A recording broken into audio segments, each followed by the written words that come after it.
समर्पयामि। ओम अज्ञानतिमिरान्धस्य ज्ञानाञ्जनशलाकया चक्षुरुन्मिलितं येन तस्मै नमो ओम विष्णुपदाय विष्णुपदाय श्रीमते जयपताकाय नमो आचार्यपदाय जयकृताय गौरपताकाय नमो ओम विष्णुपदाय विष्णुपदाय श्रीमते भक्तिवेदांत स्वामी नमस्ते सरस्वती देवी गौरवाणी निर्विशेष शून्य गुरुवे गौरचंद्राय राधिकाय हृदय कृष्णाय विष्णु भक्ताय भक्ताय नमो हे कृष्ण শুনিল না মাতাজি পড়ো।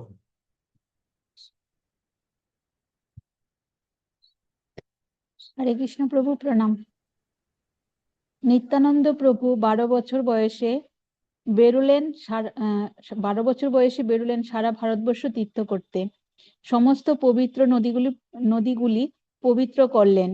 এইসব নদীগুলি তার সঙ্গ লাভের জন্য অপেক্ষা করছিল, ঠিক যেমন বলরাম নানা তীর্থে ঘুরছিলেন। বৃন্দাবনে গেলেন, সেখানে গাভীরা, ব্রজবাসীরা, হরিণরা অভ্যর্থনা প্রার্থনা করেছে বৃন্দাবনে পুনরায় তিনি এসেছেন বলে।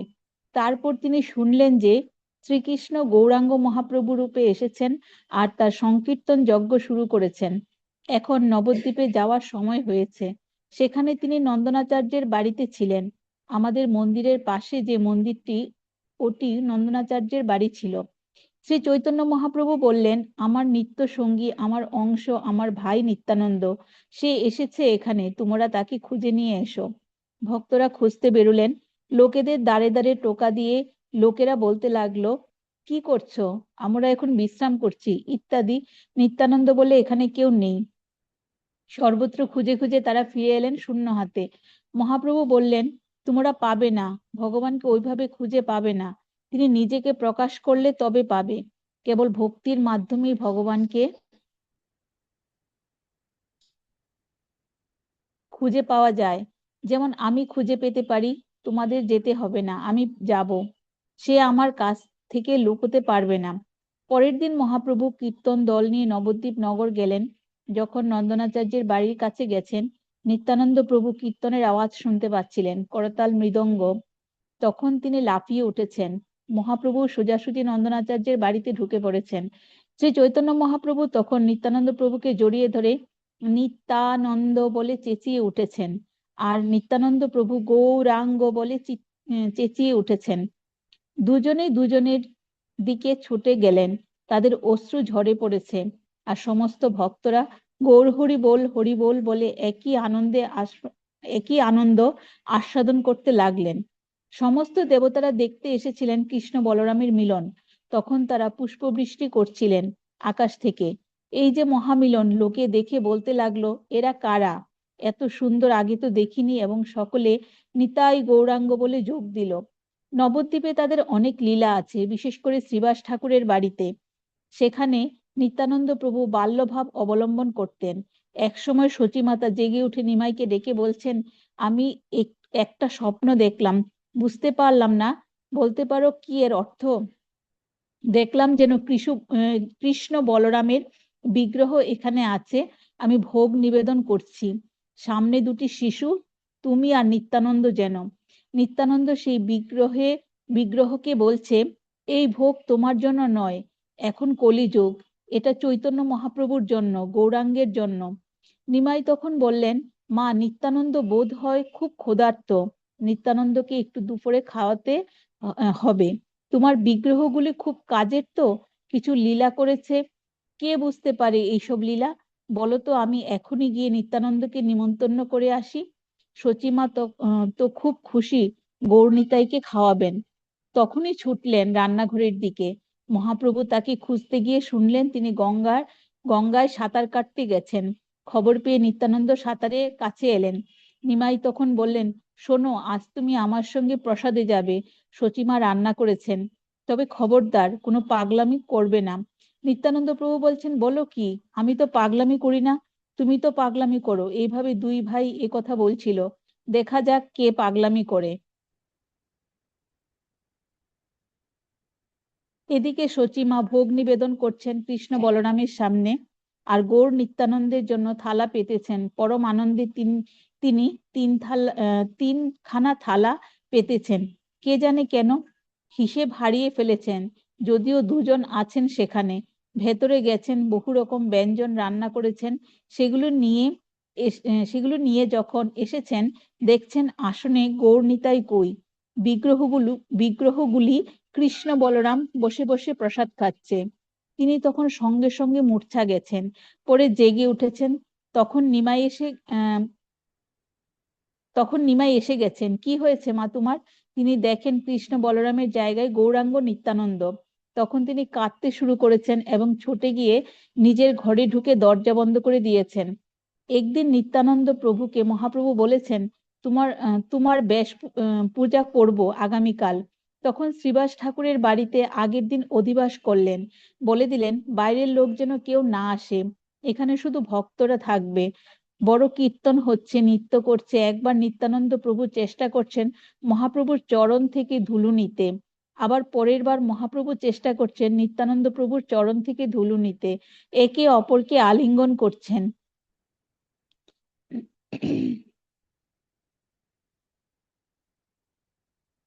পরম আনন্দে কীর্তন করছেন দীর্ঘ সময় ধরে। তারপর পূজার উপকরণ জোগাড় করা হয়েছে। মহাপ্রভু তখন বিশ্রাম করতে যাবেন। নিত্যানন্দ প্রভু তখন ব্রহ্মচারীর দণ্ড ভেঙে কোমণ্ডল ভেঙে ফেলে দিয়েছিলেন। কেউ জানে না কেন এটা করলেন। চৈতন্য ভাগবতে বলা হয়েছে অনেক কারণ হতে পারে। আগে থেকে যদি কেউ মনে করে যে সে রসিক আলোচনা করবে, সেটা একটা বড় অপরাধ। তাই সেটা দেখানোর জন্য তার দণ্ড ভঙ্গ করেছিলেন। তিনি হচ্ছেন বর্ণাশ্রমের ঊর্ধ্বে, তিনি হচ্ছেন ভগবান স্বয়ং। তাই তিনি তাই বিভিন্ন ধারণা রয়েছে। পরের দিন সকালবেলায় শ্রীবাস ঠাকুরের ভাই দেখলেন যে কোমণ্ডলে সব ভাঙা। মহাপ্রভু তখন দণ্ডটাকে নিজে হাতে নিয়ে গিয়ে গঙ্গার জলে ফেলে দিয়ে এলেন। তারপর তারপরে বেশ পূজার সময়ে শ্রীবাস ঠাকুর নিত্যানন্দের হাতে দিলেন মালাটা। সেই মালাটা ব্যাসদেবের যে উৎস তার কাছে অর্পণ করলেন। তিনি হচ্ছেন শ্রী চৈতন্য মহাপ্রভু। তখন মহাপ্রভু তার ষড়ভুজের রূপ দর্শন করালেন। সেখানে দণ্ড, কোমণ্ডল, বাঁশিরি ছিল, নিত্যানন্দের হল ছিল। নিত্যানন্দ যখন এইসব দেখলেন, তিনি পরম আনন্দে মূর্ছা গেলেন। মহাপ্রভু বলরাম ভাবে ছিলেন এবং তিনি বলরামের অনুকরণ করছিলেন। এই বারণী দত্ত, মধু দাও, ছেলেরা ভক্তরা জানে না কি করবে। তখন এক পাত্র গঙ্গার জল নিয়ে এসে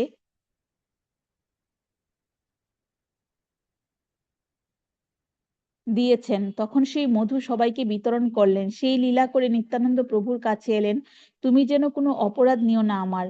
মহাপ্রভু থেকে সবকিছুর উৎস, বলরাম তার অবতার, তাই তিনি বলরাম লীলা প্রকাশ করলেন। যখন ষড়ভুজ রূপ দর্শন করালেন মহাপ্রভু, নিত্যানন্দ প্রভু তখন মূর্ছা গেছেন। ভক্তরা কেউ তাকে জাগাতে পারছে না, চিন্তিত। কীর্তন শুরু করলেন, তিনি জেগে উঠলেন। এইসব ছিল তার লীলা। গুরুদেব যে পূজা গ্রহণ করেন তা ব্যাসদেবের প্রতিনিধি হিসেবে। মোটের উপর সমস্ত পূজাই হচ্ছে শ্রীকৃষ্ণের জন্য। শেষে মহাপ্রভু বললেন, আজকের মতো ব্যাস পূজা সম্পূর্ণ হলো। নিত্যানন্দ প্রভুর বিভিন্ন লীলা রয়েছে, সেইগুলো আলোচনা করে অবশ্যই সকলে তার কৃপা লাভ করতে পারেন এবং কৃষ্ণ প্রেম লাভ করতে পারেন। অবশ্য যারা বৈষ্ণব অপরাধ করে, সেটা মস্ত বড় বাধা। সেই সম্বন্ধে খুব সতর্ক থাকতে হবে, যাতে এই জন্যই এই জন্মেই আমরা কৃষ্ণের কাছে যেতে পারি গুরু গৌরাঙ্গের কৃপায়। বৈষ্ণব সঙ্গের ফল, যার যে কুলেই জন্ম হোক না কেন, যার যেমন গুণই থাক না কেন, সে যদি শ্রী ভগবানের শুদ্ধ ভক্তের কৃপা লাভ করে, তখন তার আর এই জাগতিক মায়াবদ্ধতা থাকে না। সে তখন শুদ্ধ ভক্তির দ্বারা শ্রী ভগবানের সঙ্গে সম্বন্ধ স্থাপন করে চিন্ময় পরিবেশে বিরাজ করে। শ্রী ভগবানের সঙ্গে সম্বন্ধযুক্ত সবকিছুই হচ্ছে চিন্ময়। মৃগারী বেদ অরণ্যে শিকার করে বেড়াতো, জীব হত্যা করত, কিন্তু সেই বেদও অবশেষে শ্রী ভগবানের শুদ্ধ ভক্ত নারদ মুনির সংস্পর্শে এসে তার আশীর্বাদ প্রাপ্ত হয়ে একজন শুদ্ধ ভক্তে পরিণত হয়েছিল। বাল্মীকি মুনি প্রথম জীবনে একজন দস্যু ছিলেন। সে সময় তিনি দস্যু রত্নাকর নামে পরিচিত ছিলেন। তার পেশা ছিল ডাকাতি করা। মানুষকে হত্যা করে তারপর ধন দ্রব্যাদি অপহরণ করতেন। এইসব দুষ্কর্ম নিয়েই তিনি থাকতেন। কিন্তু পরবর্তীকালে এই দস্যু রত্নাকর নারদমুনির সান্নিধ্য লাভ করে তার কৃপাপ্রাপ্ত হয়ে মহর্ষি বাল্মীকিতে পরিণত হলেন। তিনি রামায়ণ রচনা করলেন এবং শুদ্ধ রামভক্তির দ্বারা তিনি ভগবদ্ধামে প্রবেশের অধিকার প্রাপ্ত হয়েছিলেন। ওকে, আজ থেকে প্রায় ওকে, ওকে। হরে কৃষ্ণ প্রভু, প্রণাম। সর্বরূপা মাতাজি। হরে কৃষ্ণ প্রভু প্রণাম। আজ থেকে প্রায় 500 বছর আগে এই বাংলা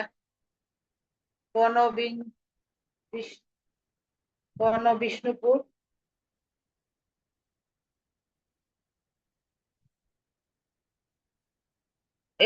বনবিষ্ণুপুর রাজ্যে বীরহাম্বীর বলে এক রাজা ছিলেন। তিনি বাইরে নিজেকে খুব ভালো বলে জাহির করতেন, কিন্তু গোপনে গোপনে দুষ্কর্ম করতেন। তার অধীন কিন্তু গোয়েন্দা কর্মচারী ছিল, যাদের কাজ হলো রাত্রিবেলা ওই রাজ্যের মধ্য দিয়ে যাতায়াতকারী যাত্রীদের ধন রত্নে খোঁজ রাখা এবং পরে যে সেসব ধন রত্ন চুরি করে ডাকাতি করে সরাসরি রাজাকে প্রদান করা। এরপর নিঃস্ব লুণ্ঠিত যাত্রীরা যখন রাজার কাছে গিয়ে অভিযোগ করত, হে রাজা, দেখুন আমরা আপনার রাজ্যের মধ্যে দিয়ে যাচ্ছিলাম আর আমাদের সবকিছু লুটবার লুটেরারা লুট করে নিয়েছে, সবকিছু ডাকাতি হয়ে গেছে। অভিযোগ শুনে রাজা অত্যন্ত সহানুভূতির সুরে বললেন, খুবই দুঃখের কথা, আমি অত্যন্ত দুঃখিত।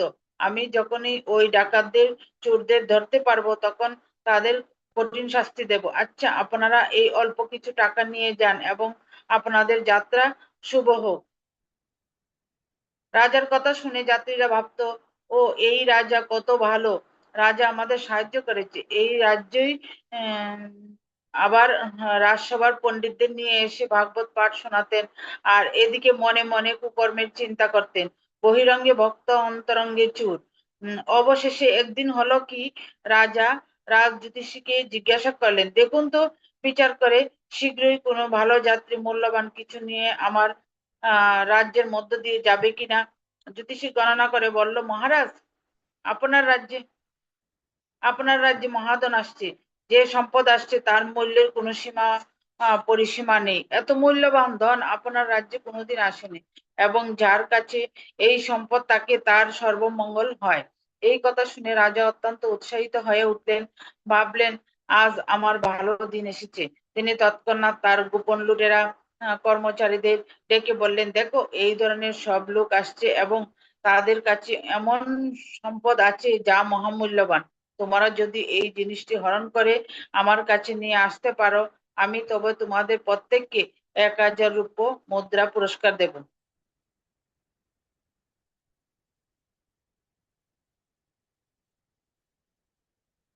সেদিন রাতে রাজা লুটেরারা খোঁজ করে দেখলো গরুর গাড়ি করে কিছু যাত্রী এসেছে এবং তারা সব সাধু।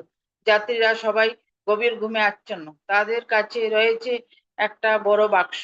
সেই সময় লুটেরারা সেই বাক্সটি লুট করে রাজার কাছে নিয়ে গেল। রাজা তাদের প্রত্যেককে 1000 রূপ মুদ্রা পুরস্কার দিয়ে বিদায় করে নিজেই বাক্সটি নিয়ে সিন্ধু গৃহে গিয়ে দরজা বন্ধ করে দিলেন।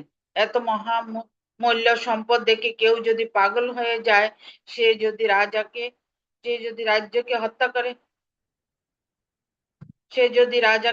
করে তাই রাজা কাউকে এসব দেখাতে চান না। অবশেষে রাজা বাক্সটি খুলে দেখলেন, কিন্তু একি, কোথায় হিরে মণি মাণিক্য মহামূল্যবান ধন সম্পদ? বাক্সটি যে গ্রন্থে পরিপূর্ণ। রাজা গ্রন্থগুলি হাতে নিয়ে দেখতে লাগলেন, সংস্কৃত ও বাংলায় রচিত বিভিন্ন গ্রন্থ। কয়েকটি গ্রন্থ পরে দেখলেন লেখা আছে, যারে দেখো তারে কহ কৃষ্ণ উপদেশ, আমার আজ্ঞায় গুরু হইয়া তারও এই দেশ। রাজা ঠিক বুঝতে পারলেন না এগুলি কি ধরনের গ্রন্থ। পরে তিনি রাজ পণ্ডিত বর্গকে আহ্বান করে গ্রন্থগুলি দেখালেন। তারা বললেন, মহারাজ, এত দেখছি ধর্মগ্রন্থ। রাজা বললেন, সে তো আমিও বুঝতে পারছি, কিন্তু এটা কি ধরনের শাস্ত্র গ্রন্থ? পণ্ডিতেরা বললেন, সেটা আমারও ঠিক বুঝতে পারছি না, তবে এটা শ্রীকৃষ্ণ সম্বন্ধীয় গ্রন্থ। রাজা এরপর পণ্ডিতদের চলে যেতে বলে ভাবতে লাগলেন, আমি নিশ্চয়ই কোনো সাধু মহাত্মার গ্রন্থ চুরি করেছি। সাধুদের গ্রন্থ চুরি করার ফলে আমার সর্বনাশ হয়ে গেল। হায়, আমি মহাপাপ করেছি। এতদিন আমি বিষয়ী লোকদের ধন সম্পদ অপহরণ করে পাপ করেছি, আর সাধুর গ্রন্থ চুরি করে মহাপাপ করলাম। রাজা ঠিক করলেন তিনি ভাগবত পাঠ শ্রবণ করে পাপ মোচন করবেন। তিনি মনে করলেন ভাগবত শ্রবণ করে তার এই পাপ মোচন হয়ে যাবে, কিন্তু পরে বুঝতে পারলেন প্রকৃতপক্ষে তিনি শুধু পাপই নয়, পাপের চেয়েও ভয়ঙ্কর মহা অপরাধ করেছেন। তিনি বৈষ্ণব অপরাধ করেছেন। তিনি বৈষ্ণবের গ্রন্থ চুরি করে বৈষ্ণব অপরাধ করেছেন। আর বৈষ্ণব অপরাধ দিকে ভগবান বাঁচাতে পারে না, কেউ তাকে বাঁচাবে না, এমনকি ভগবান শ্রীকৃষ্ণ পর্যন্ত তাকে ক্ষমা করবেন না। একমাত্র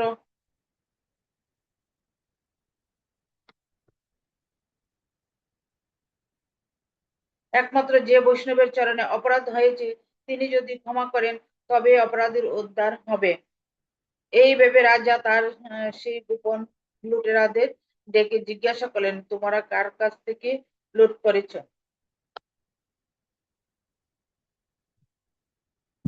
এই বাস্কের মধ্যে ধর্মীয় গ্রন্থ ছিল।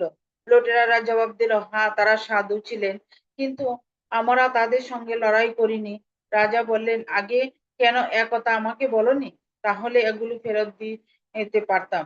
লুটেরারা বলল, আমরা আপনাকে বিরক্ত করতে চাইনি। রাজা তাদের নির্দেশ দিলেন, তোমরা যেখান থেকে পারো এই গ্রন্থ যা আর তাকে খুঁজে বের করো। কিন্তু তারা অনেক খুঁজে খুঁজে সাধুদের আর সন্ধান পেল না। একদিন এক ব্রাহ্মণ এলেন রাজার সঙ্গে দেখা করতে। সে সময় রাজা ভাগবত পাঠ শ্রবণ করেছিলেন, কিন্তু তিনি ভাগবত পাঠ করেছিলেন, তিনি মায়াবাদী ভাষ্য ব্যাখ্যা করেছিলেন। সেই ভাষ্য শুনতে শুনতে ব্রাহ্মণের মুখ বিকৃত হয়ে গেল। রাজা সেটি লক্ষ্য করে বললেন, এ কি, মহাপণ্ডিতের ভাগবত পাঠ শ্রবণ করে একরকম মুখ ভঙ্গি করছেন কেন? আপনার কি কোনো কষ্ট হচ্ছে? ব্রাহ্মণ জবাব দিলেন, হ্যাঁ, উনি ভাগবত যেভাবে ব্যাখ্যা করছেন তা শুনে আমার খুব কষ্ট হচ্ছে। রাজা বললেন, আপনি কি এর চেয়ে ভালোভাবে ব্যাখ্যা করতে পারবেন? তাহলে আসন গ্রহণ করে আপনি তা ব্যাখ্যা করুন। আর এর চেয়ে যদি ভালো ব্যাখ্যা না হয় তাহলে এভাবে পণ্ডিতকে অপমান করার ফলে আমি আপনাকে প্রাণদণ্ড দেব। তখন সেই ব্রাহ্মণ আসন গ্রহণ করে ভাগবত কুলে শ্রী গৌর গৌরাঙ্গ ও বৈষ্ণব বৃন্দের উদ্দেশ্যে প্রণতি নিবেদন করে ভাগবত ব্যাখ্যা করতে শুরু করলেন। ব্রাহ্মণের ব্যাখ্যা শ্রবণে সমবেত ভক্তবৃন্দ সেখানে মুগ্ধ হয়ে গেল। রাজাও অদ্ভুত মুগ্ধতা অনুভব করলেন। রাজা নিজে রাজা নিজে বুঝতে পারলেন এই ব্রাহ্মণ কোনো সাধারণ ব্যক্তি নন, তিনি একজন মহান বৈষ্ণব। রাজার মনে সন্দেহ হলো, হয়তো আমি এরই গ্রন্থ চুরি করেছি। পাঠ শেষ হলে পর রাজা বিনীতভাবে বললেন, আপনার সঙ্গে আমার একটা ব্যক্তিগত কথা আছে, আপনি যদি দয়া করে আমার সঙ্গে ভেতরে আসুন। যে ঘরে গ্রন্থগুলি রয়েছে, রাজা ব্রাহ্মণকে সেই ঘরে নিয়ে গিয়ে অত্যন্ত বিনীতভাবে তার পরিচয় জানতে চাইলেন। ব্রাহ্মণ বললেন, আমার নাম শ্রীনিবাস দাস। আমি ছিল গোপাল ভট্ট গোস্বামীর শিষ্য এবং ছিল জীব গোস্বামীর কাছে শিক্ষা প্রাপ্ত হয়েছি। পরমেশ্বর ভগবান শ্রীকৃষ্ণ স্বয়ং এই কলিযুগে শ্রীকৃষ্ণ চৈতন্য মহাপ্রভু রূপে আবির্ভূত হয়েছেন এই জগতে কৃষ্ণ ভক্তি প্রচারের জন্য। তার আশীর্বাদ ধন্য অন্তরঙ্গ পার্শ্বদগণ ছিল রূপ গোস্বামী প্রভু, ছিল সনাতন গোস্বামী প্রভু বৃন্দাবনে অনেক গ্রন্থ রচনা করেছেন। সেখানে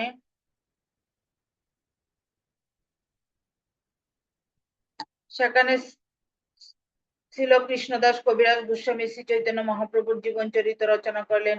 আমি তাদের আদেশ প্রাপ্ত হয়ে ছিল নরোত্তম দাস ঠাকুর এবং ছিল শ্যামানন্দ প্রভুর সঙ্গে সেই সমস্ত গ্রন্থ নিয়ে আসছিলাম। প্রতিমধ্যে আপনার রাজ্যে এক রাত্রিতে সেই সব গ্রন্থগুলি চুরি হয়ে গেল।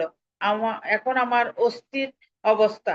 সেই সব মহান বৈষ্ণব আচার্যগণের সমগ্র জীবনের কাজ সেই সব গ্রন্থের মধ্যে ছিল, কিন্তু সেই গ্রন্থ এখন নিখোঁজ, আমরা তা খুঁজে পাচ্ছি না। এই কথা শুনে রাজা শ্রীনিবাস আচার্যের পায়ে লুটিয়ে পড়ে বলতে লাগলেন, আমাকে ক্ষমা করুন, আমাকে ক্ষমা করুন, আমি মহা অপরাধ করেছি। আপনার গ্রন্থগুলি আমিই চুরি করেছি। এখন এই মহা অপরাধ থেকে আপনি আমাকে ক্ষমা করুন।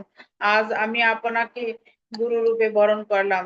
শ্রীনিবাস আচার্য প্রভু তখন সব বুঝতে পারলেন। তিনি বললেন, ওহে আগে আমাকে সেই গ্রন্থগুলো দেখান, আমি দেখি সেই গ্রন্থগুলি আমার কিনা। আগেই কেন ও কথা বলছেন? রাজা তখন সিন্ধুক থেকে সেই ট্রাঙ্কটি বের করে শ্রীনিবাস আচার্য প্রভুকে দেখালেন। শ্রীনিবাস আচার্য প্রভু বললেন, হ্যাঁ, এগুলি আমারই গ্রন্থ। রাজা বললেন, এ গ্রন্থ আমার রাজ্যের মহাপণ্ডিতগণ বুঝতে পারেনি, দয়া করে তা আমাদের কাছে ব্যাখ্যা করুন। এই গ্রন্থের তত্ত্ব আমরা জানতে চাই। শ্রীনিবাস আচার্য বললেন, না, এই গ্রন্থ আমি নবদ্বীপে নিয়ে যাব। সেখানে পণ্ডিতেরা এই গ্রন্থগুলি নকল করার পর আমরা তা সমস্ত বৈষ্ণবদের কাছে পৌঁছে দেব। এইভাবে তা প্রচারিত হবে। রাজা বললেন, না না, নবদ্বীপে যেতে হবে না, আমি পণ্ডিত নিয়ে এসে এখানে তা নকল করাবো, আপনাকে আর কষ্ট করতে হবে না। এইভাবে ওকে ওকে সেই ওকে ওকে উজ্জ্বল বান্না প্রভু পড়ুন। হরে কৃষ্ণ প্রভু বললাম, এইভাবে সেই দস্যু রাজা বৈষ্ণবের সঙ্গে সঙ্গ প্রভাবে একজন ভক্তে পরিণত হলো। অবশেষে এই রাজা উম বীরহাম্বির শ্রীনিবাস আচার্যের কাছ থেকে দীক্ষা গ্রহণ করেন। এই হচ্ছে সাধু সঙ্গ বা বৈষ্ণব সঙ্গের ফল। যার এই কুলেই জন্ম হোক না কেন, যার যে কুলেই জন্ম হোক না কেন, যার যে রকম গুণই থাকতে না কেন, সাধু বৈষ্ণবের সঙ্গে সঙ্গ প্রভাবে সেও পরম ভগবত ভক্তে পরিণত হয়। বৈষ্ণবের সৎসঙ্গের দ্বারা বৈষ্ণবের গুণ অবৈষ্ণবের মধ্যে আপনা থেকেই রোপণ হয়ে যায়। শ্রীমৎ ভাগবত কেন পড়বেন? শ্রীল ব্যাসদেব যে শ্রীমৎ ভাগবত রচনা করেছিলেন সেটি কোনো সাধারণ গ্রন্থ নয়। পরম পুরুষোত্তম ভগবান শ্রীকৃষ্ণ স্বয়ং গ্রন্থাবতার রূপে শ্রীমৎ ভাগবতের মাধ্যমে মানুষের শিক্ষিত সমাজে আবির্ভূত হয়েছিলেন বলেই আমরা সকলে বিশ্বাস করে থাকি। শ্রীমৎ ভাগবতের প্রথম স্কন্ধের 3য় অধ্যায় 40 সংখ্যক শ্লোকটি পাঠ এবং মর্ম উপলব্ধি করলে এই সত্য হৃদয়ঙ্গম হতে পারে। এমনই গুরুত্বপূর্ণ গ্রন্থ সম্ভারের আলোচনা পর্যালোচনার উৎসাহ আজ মানব সমাজে পুনরুজ্জীবিত না করতে পারলে ব্যাপকভাবে ভগবত উপলব্ধি বাস্তবিকই দুঃসাধ্য। ভগবত অবতার শ্রীকৃষ্ণ চৈতন্য মহাপ্রভু এই গ্রন্থটিকে সকল বৈদিক শাস্ত্র সম্ভার এবং বৈদিক সমাজ ব্যবস্থার অভ্রান্ত সারাৎসার বলেই আমাদের সামনে তুলে ধরেছিলেন। কারণ এই শ্রীমৎ ভাগবতের মধ্যে পরম পুরুষোত্তম ভগবান শ্রীকৃষ্ণের সাক্ষাৎ সান্নিধ্য লাভের ধ্যানাতিধন্য বহু ভগবত শ্রেষ্ঠ পুরুষ, বহু নির্বাচিত কথা ও কাহিনী মনোরম আঙ্গিকে পরিবেশিত হয়েছে। সেই অনবদ্য কাহিনী সঞ্চালনের মধ্যে যেমন মনোহরী গল্পকথার মাধুর্য মনোহরণ করে, তেমনি মর্মে মর্মে অনুভব করা যায় যে দিব্য গ্রন্থখানির প্রতিটি সত্রে ভগবত তত্ত্বের স্বরূপ উদ্ভাসিত হয়ে উঠেছে এবং সেই কারণে শ্রীমৎ ভাগবতের পাঠক মাত্রেই পরম শ্রদ্ধা সহকারে শ্রী ভগবানের উদ্দেশ্যে স্বভাবতই ভক্তি প্রবণ পরিণত ভাবে আপ্লুত হয়ে ওঠেন। এটাই শ্রীমৎ ভাগবত পাঠ তথা অনুশীলনের পরম সুফল। সুতরাং আমরা এই গ্রন্থখানি পাঠ করলে শ্রী ভগবানের সাক্ষাৎ আশীর্বাদ আমাদের জীবনে সহজলভ্য হয়ে ওঠে। উপরন্তু ভগবত পাঠক মাত্রেই দিব্যজ্ঞান লাভের আলোকে অন্তরে উদ্ভাসিত হয়ে ওঠেন। যেহেতু শ্রী ভগবানের সকল জ্ঞান লোকের উৎস, সকল আশীর্বাদ এবং সকল পরিপূর্ণতার পরম প্রদাতা, তাই শ্রীমৎ ভাগবত গ্রন্থখানিও তেমনি চিন্ময় গুণান্বিত গ্রন্থ সম্ভার। তাতে কোনো দ্বিধা দ্বন্দ্বের অবকাশ থাকা অনুচিত। যে গুরুদেব এবং যে ভক্তের হৃদয়ে এমন ভাবে শ্রীমৎ ভাগবতের দিব্য রসের অনুভূতি সঞ্চারিত হতে পেরেছে, তেমন ভাগবত পুরুষেরই মুখ নিঃসৃত ভাগবত কথা যেন পরম ব্রহ্মজ্যোতির দিব্য আলোক স্বরূপ আমাদেরও জীবন আলোকময় করে তোলে। শ্রী চৈতন্য মহাপ্রভুর একান্ত পার্ষদ ছিল স্বরূপ দামোদর গোস্বামী প্রভু পুরী ধামে সকল সময়ে শ্রীমান মহাপ্রভুর দর্শন অভিলাষী সমস্ত মানুষকেই তাই কোনো যোগ্য ভাগবত পুরুষের কাছে বসে ভাগবত গ্রন্থের পাঠ এবং তাৎপর্য অনুশীলন করতে পরামর্শ দিতেন। সুযোগ্য ভাগবত পুরুষ বলতে আত্মজ্ঞান সম্পন্ন শ্রী গুরুদেবের কথাই সর্বপ্রথমে আমাদের স্মরণে আসা স্বাভাবিক। তেমন শুদ্ধ পুরুষের কাছ থেকে ভাগবতের তাৎপর্য অনুশীলনের সুযোগ লাভ করতে পারলেই পরম সৌভাগ্য। তখন যেন উপলব্ধি হতে থাকে স্বয়ং শ্রী ভগবানই বুঝি কত ভালোবেসে আমাদের আগ্রহ আকুলতা চরিতার্থ করবার উদ্দেশ্যে সামান্য ভূমিকা গ্রহণ করেও আমাদের কাছে উদ্ভাসিত হয়ে ওঠেন। অবশ্যই পরম পুরুষোত্তম ভগবান শ্রীকৃষ্ণের আশীর্বাদ ধন্য হতে পারলে তবেই এরকম সার্থকতা আসে জীবনে। শ্রীমৎ ভাগবতকে গ্রন্থ অবতার বলে সম্মানিত করা হয়েছে। এই গ্রন্থ সম্ভার যদি আপনার ঘরে থাকে তাহলে প্রতিদিন দেবতারা সেখানে দিব্য রূপে এসে প্রণতি জানিয়ে যান। একদা অদ্বৈত আচার্য প্রভুর একান্ত শিষ্য শ্রী শঙ্করদেব আসাম প্রদেশে শ্রীমৎ ভাগবত গ্রন্থ বিগ্রহ স্থাপনা করে মন্দির গড়েছিলেন, যেখানে ভাগবতের শ্লোক গীতি উচ্চারণের মাধ্যমে গ্রন্থাবতার রূপে শ্রী ভগবানের আরাধনা করা হতো। সেই অঞ্চলটিতে সকলেই বৈষ্ণব ভাবাপন্ন শুদ্ধ সাত্ত্বিক নাগরিক হয়ে উঠতে পেরেছিল। ভাদ্র পূর্ণিমার পূর্ণ দিবসে সকল মন্দিরের বেদিমূলে শ্রীমদ্ ভাগবত শ্রদ্ধাভরে স্থাপনা এবং আরাধনার রীতি ভারতীয় বৈদিক সংস্কৃতির একটি অঙ্গ। গ্রন্থ বিতরণ যজ্ঞ উদযাপনের আগেও এইভাবে ভাগবত পূজা করা উচিত। কলিযুগে মানুষের মনে জ্ঞান এবং বৈরাগ্য সহজে স্ফুরিত হতে পারে না। জড়জাগতিক বহু আকর্ষণ বিকর্ষণের ফলেই মানুষ এমন দুর্ভাগ্য হয়ে পড়েছে। নানা প্রকার টানাপোড়েন থেকে মুক্তি লাভের সব রকম চেষ্টাও মানুষের জীবনে আজ সবই বিফল হচ্ছে। তাই জ্ঞান বৈরাগ্য মুক্তি এই সব কিছুর অভাবে মানুষ বিভ্রান্তি বোধ করছে। এমনই অসহায় পরিস্থিতি থেকে রক্ষা পাওয়ার একমাত্র উপায় ভক্তি অনুশীলন, যা অতি সহজে মানুষের মনে জাগিয়ে তোলা সম্ভব। আর সেই অমূল্য ভগবত ভক্তি অর্জনের পথে শ্রীমদ্ ভাগবতের মনোজ্ঞ কথা ও কাহিনী বিশেষভাবে কার্যকরী হয়, তা আমরা বাস্তব জীবনে লক্ষ্য করেছি। মুশকিল এই যে কলিযুগে অনেক ভাগবত পাঠকই নাম যশ অর্থ প্রতিপত্তি অর্জনের লোভে মানুষকে শ্রীমদ্ ভাগবতের প্রথম থেকে সারমর্ম না শুনি একেবারে দশম স্কন্ধ থেকে শ্রী রাধাকৃষ্ণের রাসলীলার গূঢ় তত্ত্ব বোঝাতে চেষ্টা করে থাকেন। তাতে যথার্থ ভগবত ভক্তি জাগে না এবং কাহিনীর যথার্থ পারমার্থিক তাৎপর্য বোঝা যায় না। যথার্থ ভগবত পাঠক একেবারে প্রথম স্কন্ধ থেকে ভাগবতের অমৃত রস ক্রমান্বয়ে শ্রোতাদের কর্ণগোচর করতে থাকেন। তার ফলে ক্রমান্বয়ে জ্ঞান বৈরাগ্য এবং ভগবত ভক্তি ভাব জাগতে থাকে। আপনারা যদি তেমন অভিজ্ঞ সুযোগ্য ভগবত পাঠক ভক্তের সন্ধান না পেয়ে থাকেন তাহলে ছিল অভয় চরণারবিন্দু ভক্তি বেদান্ত স্বামী প্রভুপাদের অপূর্ব তাৎপর্য মণ্ডিত শ্রীমদ্ ভাগবতের খণ্ডগুলি নিজেরাই অধ্যয়নের সুযোগ করে নিতে পারেন। শ্রীল ভক্তি বেদান্ত স্বামী প্রভুপাদের অনবদ্য ভগবত তাৎপর্য পাঠ করতে থাকলে আপনাদের হৃদয়ে হৃদয়ে যথার্থ পারমার্থিক জ্ঞানের আলোক দ্বীপ জ্বলে উঠবে এবং সেই আলোকে জাগবে জড়জাগতিক ভক্তি তৃষ্ণার প্রতি আবশ্যকীয় বৈরাগ্য বোধ। এই জন্য শাস্ত্রে উপদেশ দেওয়া হয়েছে ভাগবত নিত্য সেবয়া। প্রতিদিন সকালে সকালে শ্রীমদ্ ভাগবতের একটি করে শ্লোকের তাৎপর্য পড়ুন এবং সকালে ডেকে সকলকে ডেকে শোনাতে থাকুন। এইভাবে সারাদিনের সকল কর্তব্য কর্মের শেষে সকলে মিলে শ্রীমদ্ ভাগবত গীতার একটি করে শ্লোক তাৎপর্য সহ অধ্যয়নের অভ্যাস করতে থাকুন। শ্রীমদ্ ওকে ভাগবতে ওকে রয়েছে। হরে কৃষ্ণ।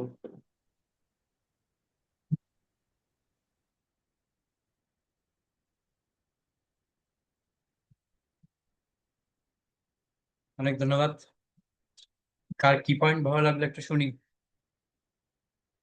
অনেক তো পয়েন্ট করা হলো, সুন্দর সুন্দর পয়েন্ট। সর্বরূপ মাতাজি। হরে কৃষ্ণ প্রভু প্রণাম।